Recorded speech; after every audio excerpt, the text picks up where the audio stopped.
This is the story of how my mother narrowly avoided being arrested for the possession of illegal contraband. My family and I had just arrived in Australia, our new home.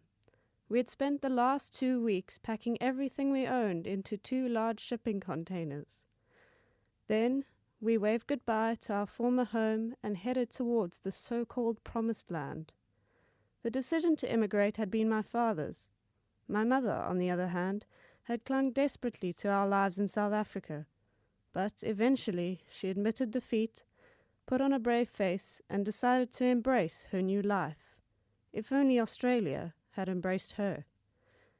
The second my mother stepped off the plane and into the customs area, she was confronted by a beady-eyed, stiff-legged beagle who promptly marched forward and began barking at her suitcase. 10 minutes later, after a thorough searching, a large red-faced customs official explained that we were forbidden from bringing foreign produce into the country.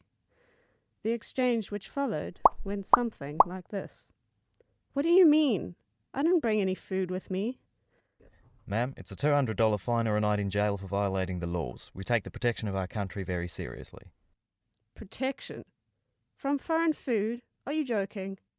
Ma'am, I can see you're not taking this seriously. I'll have to call security. What seems to be the problem here? They're trying to bring in foreign produce. I really don't have any. Before she could finish her sentence, the customs official shoved his hand into the case and emerged triumphantly with the source of the trouble. A single green apple. What followed this was a lengthy explanation as to why the forbidden fruit was not allowed into the country. We left Australia 2 years later. My mother had finally put her foot down and rejected the Promised Land as thoroughly as it had rejected her.